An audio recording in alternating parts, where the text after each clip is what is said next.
Kennedy Jr. participated in a roundtable this week where the conversation focused on America's chronic illness crisis.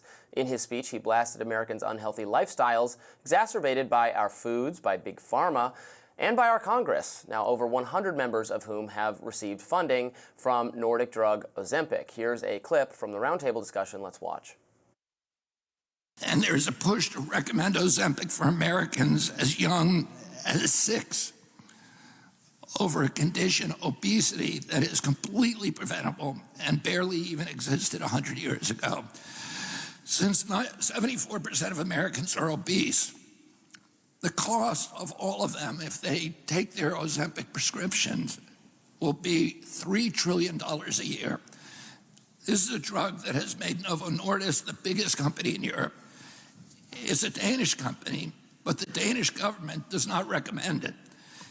It recommends a change in diet to treat obesity and exercise. Kennedy added that at half the cost of Ozempic, $3 trillion for Americans yearly, the government could provide organic food plus a gym membership to each person in the U.S.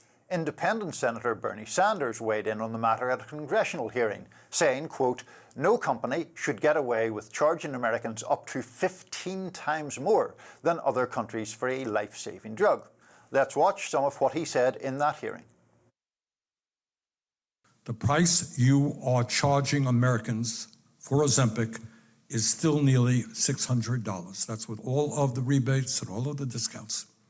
That's over 9 times as much as people in Germany pay for the product. And the price you are charging for Wegovy to Americans is over $800, nearly 4.5 times as much as it costs in Denmark. Now, these comments from Sanders follow a new report released Tuesday showing that not just obesity, but severe obesity is on the rise in the United States. Commissioned by the Centers for Disease Control and Prevention between August of 2021 and August of this year, the study found almost 1 in 10 of those surveyed reported severe obesity. Women were nearly twice as likely as men to report severe obesity, and overall it climbed from 8% of the population to 10% in the last decade. Now, while severe obesity is up, obesity has not changed overall from a decade ago. People with a body mass index of 30 are considered to have obesity. Those with a BMI of 40 or higher have severe obesity. Well, look, I appreciate Robert F. Kennedy Jr. shining a spotlight on this issue. Rising rates of not obesity, but extreme obesity, particularly for children, are a huge problem. I don't think giving gym memberships to people would be an answer at all.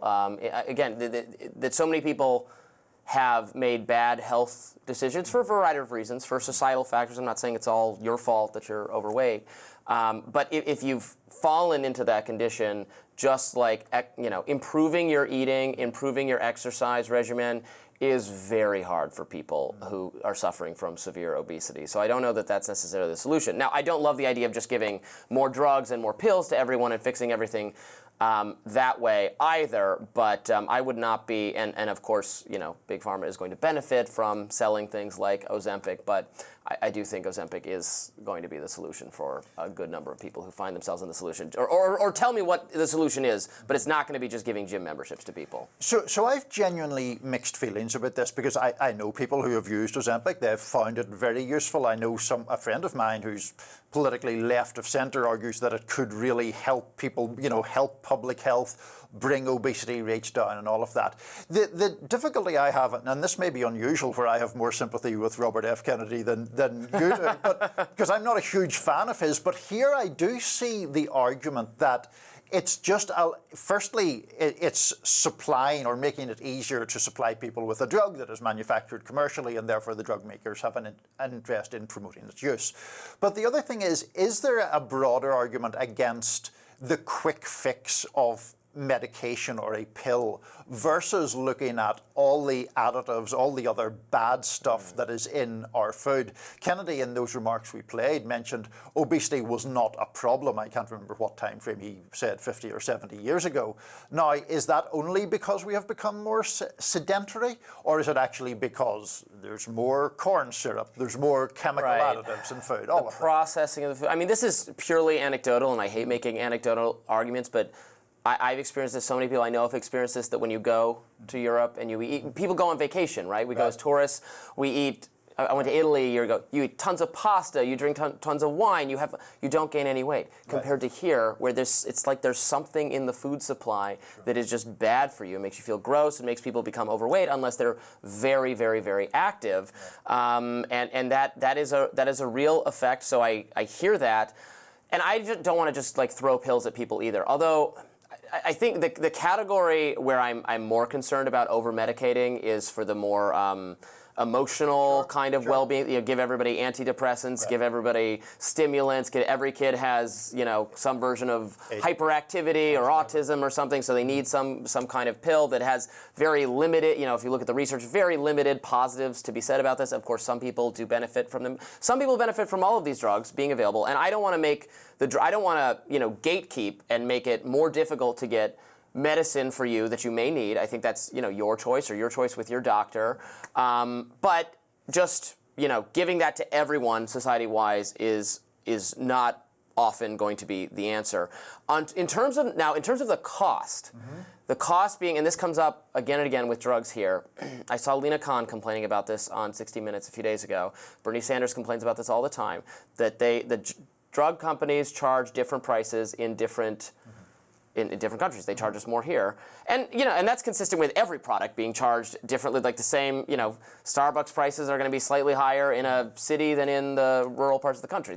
Your dollar purchases you more in less developed places, even within America.